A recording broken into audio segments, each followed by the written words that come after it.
Hey, what's up? This is Scott with Level Up Tutorials, and today in this weekly Svelte, we're going to be doing something kind of fun. Now, I asked this tweet, I think a couple days ago, yesterday, and I said MDX and MD specs are good for components in Markdown. And they're usually used via Markdown files, right? If we have a blog post and we want to add a chart to it, you use MD specs in Svelte or MDX in React, and then you just throw that component code in there. But what if you have Markdown inside of a database? How do we add interactive and custom UI components into our Markdown? Almost like you were using like a WYSIWYG or something. So I was not going to just basically say, hey, you can throw JavaScript into your Markdown and have it just parse itself and put on the page. Not what I'm trying to do. I kind of long for the days of a WordPress style editor where you can drop in dynamic components into your code. And I've always wondered how to do this in something like Svelte. Now, I did find that compile exists in MD specs where you would pass in a string and compile it, and it would give you JavaScript and React. However, that does not work within Svelte components. In fact, that's the kind of thing you would do on the server side. So I could potentially take that information out of my database. I could parse it on the server side, turn it into JavaScript and HTML, and then send it down the line. And that sounds fine, but I wanted to take maybe a different approach. And this is where I got a really good comment in here. Where is it? From Caleb Jackson Peffer. He says that it is possible definitely to do this with Svelte Markdown, and he pointed me towards custom Svelte components as renderers and replace the given Markdown node. The documentation is sparse, but the repository has the default renderers. So that led me down this path of looking at the repository. And I found not only can we have overriding custom parsers, but we can create our own. So what we're going to be doing in this video is creating our own. And first we're going to override an existing custom parser. And then we're going to create our own custom parser and own custom renderer within Svelte. I'm really excited for this because this is the kind of thing I directly want to use. Now, before I get into it, some people might be asking, why?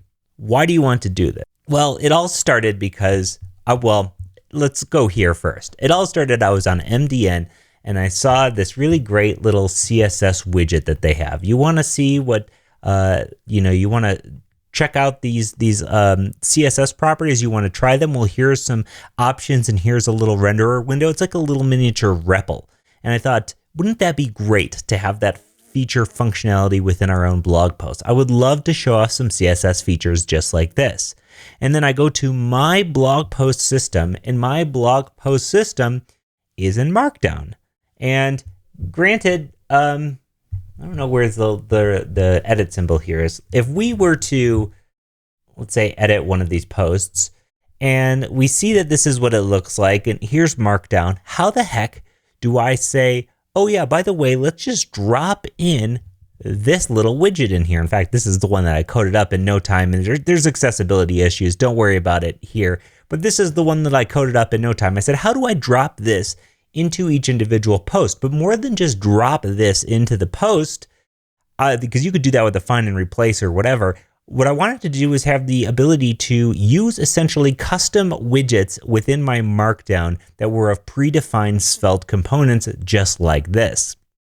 Okay, so to answer your question, that's why I wanted to do it. And let me tell you, this is it. This is working already. So I'll show you how to do it.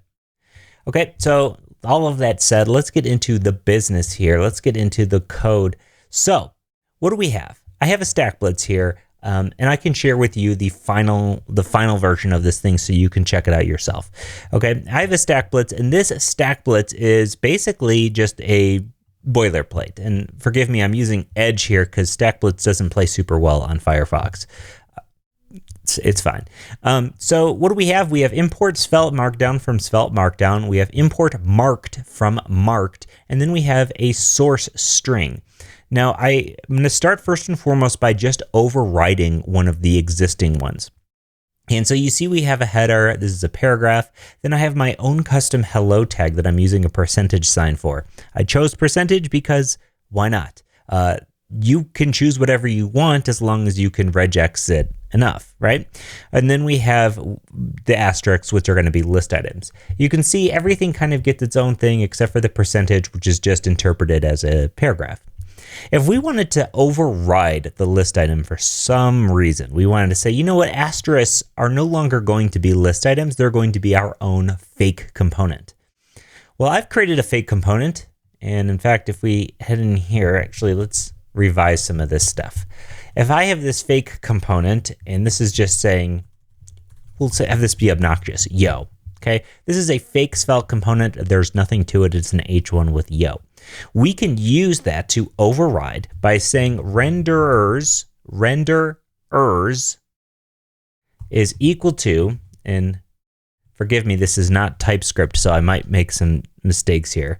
Renderers is equal to, and then now we can give it a property here, so such as list item, which is all lowercase, mind you, and then we'll pass in our fake component. Now we'll want to import fake from wherever, $lib / I think it's just fake .svelte, okay? Let's refresh this, and now you can see something kind of interesting. We get 2 yos output here. Reason being is that we've told Svelte Markdown that we want a custom renderer, and anytime that you get what you think is a list item, actually use the fake component that then takes our fake component and will then utilize that, which is just outputting an H1. So you can see we have these 2 asterisks. It's saying, oh yeah, list items, both of these output yo.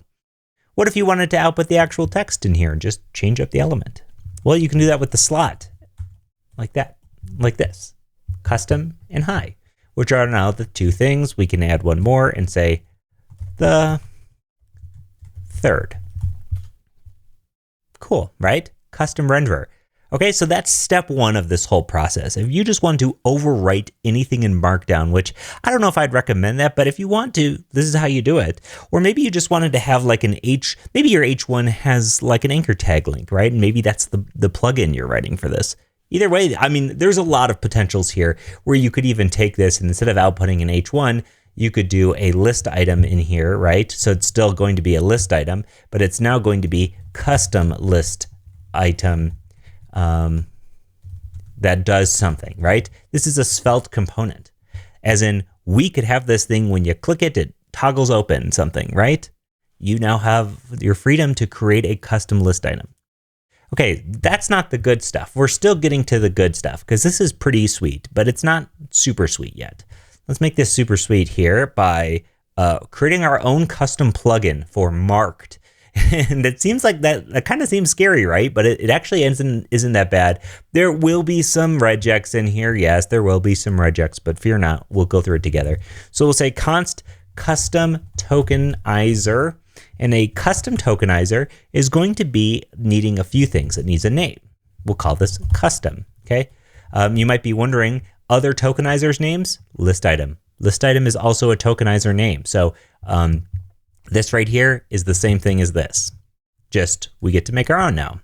And so the custom one, and now we get to decide whether it's a block level or inline level. Now, word of warning, if you say it's an inline level, it wraps it in a paragraph tag. So just be cognizant of that. If it's a block level, it's kind of expecting it to be a block level element in HTML. This is going to be a block level thing, so we'll say block. There's some things that go along with that, but that's getting in the weeds a little bit. Next, we're going to say start, and this is going to basically tell Marked where it should be looking, and it's expecting an index. So if we're telling it that our own custom symbol that we're looking for is this parenthesis or this percentage sign, then we'll want to say src, which is the source string. Actually, let's return src.index of, and then we can pass in a string of that percentage sign. And that's going to say, hey, return the index of this if we find this, okay? And that's going to let Marked know that it should be looking. Now, this is where it gets kind of heavy here. So what we're going to want to do is create a tokenizer, no capitals here. And Tokenizer also gets the source code. Now keep in mind with Tokenizer here as a block level element, this is going to get the entirety of the string. So we have to keep that in mind when we're writing our regex. Now I don't want to fool you here. I am not a regex wizard. I am not a regex ninja. I've never passed any of those qualifications here. So if you think my regex sucks and you have a better regex, leave it in the comments below. You tell me what's better. Give this a try yourself. Either way, this is how we're going to do it. We're going to say const rule, and we're going to define the rule first because that's kind of their language. They have their own rules inside of marked, so we'll use that term. And we'll say our own rule is going to be markdown, and we're going to say first and foremost, give me the start of the string, then give me the percentage sign. So we're looking for at the start of the string a percentage sign. Then we're going to say in this next capture group dot asterisk. Okay, like this. So basically, hey, look for at the start of the string and then anything with the percentage sign and then anything after it. And it's going to put this into a second capture group, which means that we'll be able to access the string after this. And this string is going to end up being anything that comes after the percentage sign here, okay? Okay, regex, woof. Okay, next thing we're going to do is say const match, and we're going to say rule.exec, and we're going to say source. Okay. So what this is going to output here, and forgive me, I actually don't know if StackBlitz does a great job with this console logging, this type of thing, but let's give it a try anyways. I'm going to pop open the console just so we can see if we get our matches in here. Yeah, you can see it's kind of weird, right? It's not really telling me here. Oh, there's a reason why. There's a reason we haven't told Markdown to use this. So let's just leave it at that for now.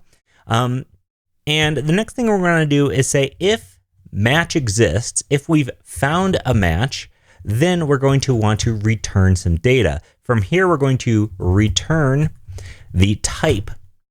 The type is going to be the name of it, so custom. Then we're going to return the raw string, which will be the entirety of the match first line. So the entirety of the match first line is going to say match 0. And then for the text, we're going to say match 1. Now, if you aren't familiar with regex, kind of familiarize yourself with some of this stuff, or you can follow along. Because when you try to branch out on your own and do some regex stuff like this, it could get a little nuts, okay? So pretty good so far. So I'm going to linger here. If you need to copy some code down, you can just open this file and copy and paste it out of here, or you can, pause the video there and see. So next, what we need to do is tell Marked to use this custom extension. So we're going to say marked.use, and then we're going to pass in extensions. Oh my word. If I could type right now, that'd be great. Okay, extensions. And then this is going to be an array where we'll get to say custom tokenizer. So we're telling Mark to use our custom tokenizer. Then we're going to create some options. Those options are going to be equal to marked.defaults, which will include our custom tokenizer. And then we'll pass in options into the component itself. The component needs the options passed into it. We can save this. We can refresh our browser, and you can see now what is going on. We say, this is the paragraph, hello, custom token, okay. So now everything is kind of fine, right? But we're still not passing this custom token into be using anywhere, right? So we're saying, hey, look for a percentage sign. Here's the rule for the percentage sign. If you find the rule, then output the stuff. But we're not telling it where to output the stuff. So just like when we had our own renderer for list item, we need a custom renderer here. So we can change the word list item to custom, save this, and now you'll see that we have percentage hello, okay, hi, custom the third, they're all working again, but our percentage one isn't working. So let's figure that out really quick. I would imagine, where's the issue here? Make sure I didn't spell anything weird. I'm not using TypeScript. So marked.defaults is correct. Option. That's the typo. I knew it was a typo. Okay, so const option needs to be type options with an S. Okay, it's always a typo. Now what you can see here is that we've successfully parsed out some text here. Now forgive all these nulls down here. These are all the times that it parsed the string and didn't find anything. So we can remove that console log. Oh, actually, no, let's bring that console log back. I wanted to show you this. When it does find a match, you can see that the first string here is of the first capture group, which is the whole thing. So percentage hello, and then the second one is going to be the second capture group, which is just hello. Cool, right? Okay, so we're getting there. So we now have this ability to have essentially a custom token inside of Markdown. As in, any time that we utilize the custom token, what it's going to do is it's going to utilize our fake component here. Now, again, this can be anything. Likewise, you might be wondering, how do I get this raw text out of here? Well, believe it or not, everything that we had in our return type to raw and text is all passed in as props into fake. So we can say export let text, and then instead of saying slot here, we can say text. And if we wanted to change these list items to something else, like maybe a button, right? Maybe this is a button. Check it out. We now have hello in Tokenizer. And perhaps this is fun. Why don't we try to do something different here? Let's go ahead and say let count is equal to 0. And now we're going to say on click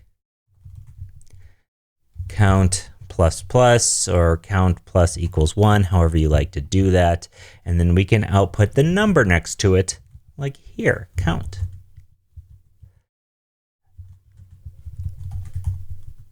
Okay.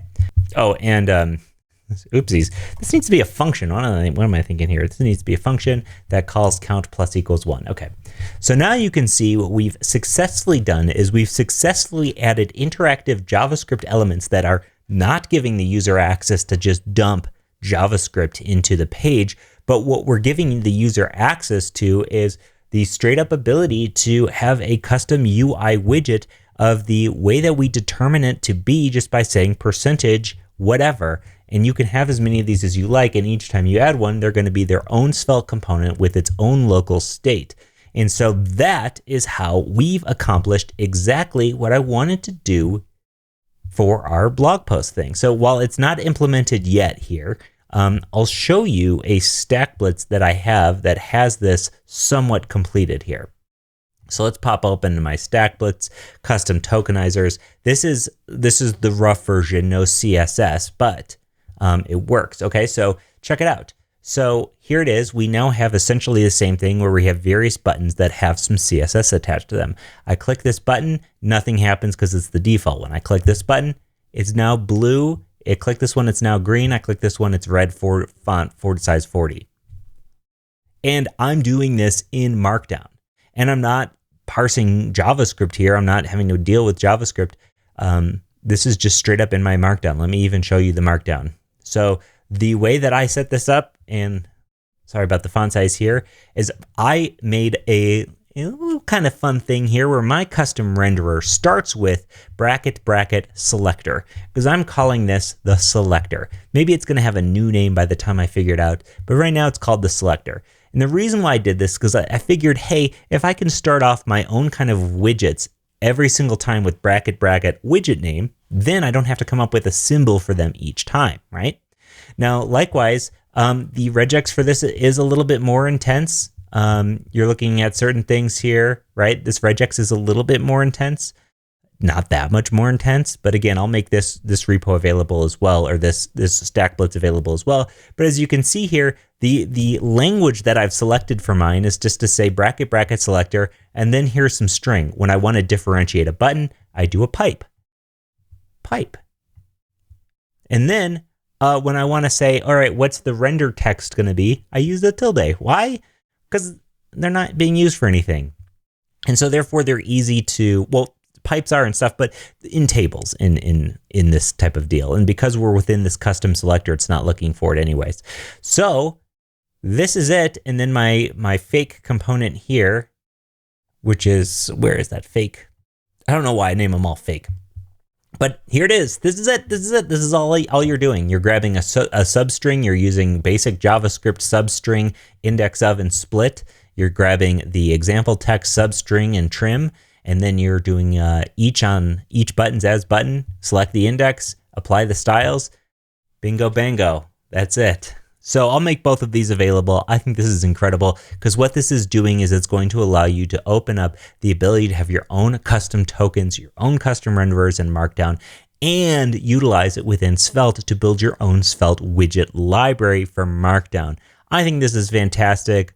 I can't wait to push this live because I'm going to use this all the time. It's going to make my blog post more interactive, more better, all sorts of great things. So if that's the type of thing you're interested in, head on over to leveluptutorials.com and you will get a sampling of all of the finest tutorials the internet has to offer from amazing creators like Amy Dutton, Amy Kaepernick, double Amy there, Colby Fayak, we got Brian Douglas, Ryan Alinska, and a ton of courses from me. I do one every other month. Svelte 3D, Remix for Everyone, Svelte Kit, Astro, Wowza. Lots of courses here. So check it out, leveluptutorials.com. Thanks so much for watching, and I'll see you in the next one.